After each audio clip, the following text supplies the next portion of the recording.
Hey everyone, it's Anissa. Welcome back to Shenanigans. Today we're going to do Hocus Pocus inspired nail art. It's my favorite Halloween movie. We're going to start off with a base coat to protect our natural nail and make sure that these cute nails last as long as possible. On every layer that you do on your manicure, be sure to cap the free edge. Go in with a nude color, this one is number 126 in Nude-tral from Hansen, and paint just your index fingernail. And clean up if you get overages, because that's how I do my nails. Then go in with OPI Grandma Kissed a Gaucho, which sounds late night to me, but I digress. All of these polishes, except the white, took 2 coats to build up to full opacity, which is fine. Like I said, Hocus Pocus is my favorite Halloween movie. I watched for the very first time in my entire life, and I am an adult, The Nightmare Before Christmas. And I know that there are a lot of people who really like it, but let me just say this here. It is hot garbage, okay? I don't know why people like this thing. Maybe you have to be a kid when you first watch it and then you really like it, but I wanted my life back at the end of that. So, we all have our own opinions. Don't at me. Anyway, for our pinky nail, we're going to go in with a lime green color, and I went in with Limestone from Sally Hansen's Hard as Nails collection, but you can use whatever you have. And I clearly flooded my fingernail, but I took care of it because I'm a fixer. Then go in with number 522 from Sally Hansen, Bluetiful. This is not sponsored. I just have a lot of Sally Hansen nail polish because you can get it at Target and Walmart, and it's fairly inexpensive.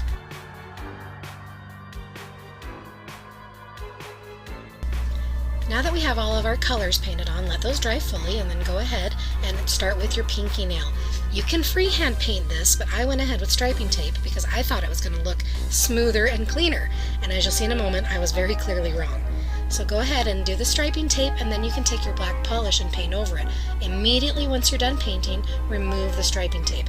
And if you've done it better than I did, you'll have nice clean lines. But if you messed it up like I did, then you're going to have a hot mess on your hands, and you'll have to go in and fix it, which is fine because, again, remember, we're fixers. We can do this. Clean up around the nails, and then when you're done with that, get a small striping brush in the same green polish and clean up the lines. Now, if you're like me, you'll mess it up even more. So go back in with black polish or black acrylic paint and try to make those lines as even as you can. Moving on to the ring finger, we're going to go ahead and paint the cauldron. I am using black acrylic paint rather than nail polish on this because it's easier to move across your nail. It's easier to do fine details. Also, on all of these nails, though I didn't film it, I used a quick dry top coat before I began to do the nail art. What this means with acrylic paint is if everything was fully dry before you started and you mess up, you can take a toothpick and you can actually scratch off the acrylic paint very gently where you don't want it. And this will not affect the polish underneath. Life hack, you're welcome. Then we're going to go in with that same lime green polish, or if you like, lime green acrylic paint, and we're going to create the opening of the cauldron. Now, in case you didn't notice and you weren't sure what was going on, the striped black and green are for her socks. When she lifts up on Hocus Pocus and she lifts up her skirts to walk around, you can see she's wearing those kinds of socks. This is the cauldron full of potion that she made to get the children's life force and live forever and be young and beautiful, although that last point is debatable. On the next finger, we're going to go ahead, and what we're doing now is the black flame candle. So use white acrylic paint to outline the edge of your candle. You're not going to go very far up the nail because we want the black flame to take up most of the focal point. And again, like I said, I'm using the acrylic paint because it's so much easier. This is black acrylic paint, and go ahead and sketch out the flame however you like flames to look. I will fully admit right here, right now, I'm not a flame expert. I do the best I can. I think it gets the point across.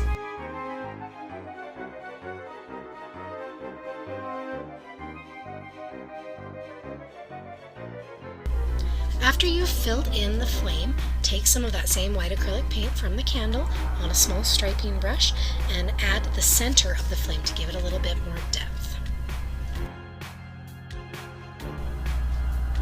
Now we're going in with a dark brown polish. This one is You Don't Know Jacques from OPI. What I'm doing here is a technique called dry brushing. You remove most of the nail polish from your brush on the inside of the nail polish bottleneck.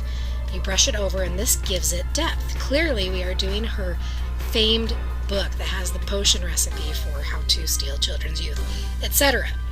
I mixed up some acrylic paint, some black and white acrylic paint to give me that pewter color that I painted on the edge. Then with a dotting tool I did the white for the eyeball. With a dark brown I'm going in and making the seams of the book because if you remember, it is sewn together. I actually went in with a darker color after this off camera because I didn't like that you couldn't really see it. I'm now using black acrylic paint to add the stitches. My camera battery died shortly up here, so what you'll see later is that I went in with some white over the black and added it depth and dimension.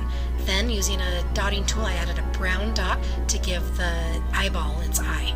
On the blue nail, using again black acrylic paint, which is completely non-toxic and safe to use on your nails if you have nail polish on already, paint a small round circle on the tip of your nail. Then, coming up with a striping brush, you're going to paint the ears. This is going to be in reference to Thackeray Binks, the cat, the boy who's turned into a cat in the movie. And if you've never seen the movie, none of these things are going to make a lot of sense. Paint the ears and then use lime green acrylic paint to paint the eyes. I did 2 dots and then connected them to create the shape and placement of the eyes on my cat. But you know, you can freewheel it however you want. Fill those in. Then I went in with some yellow acrylic paint on both of the green eyeballs. Then I used a super ghetto washcloth turned rag to dab the excess off. This actually creates the illusion that they're mixing and gives it depth. Then, using black acrylic paint, create the slits in the eyes, do the nose, and then add some whiskers. Finish it off with a quick drying top coat over all of your designs once they're fully dry. Let me know down in the comments if you liked this video. Be sure to subscribe and give me a thumbs up, and tell me what your favorite Halloween movie is. Is it Hocus Pocus? Is it Hot Garbage that is The Nightmare Before Christmas? You let me know. Thanks so much for watching, guys, and I'll see you next time.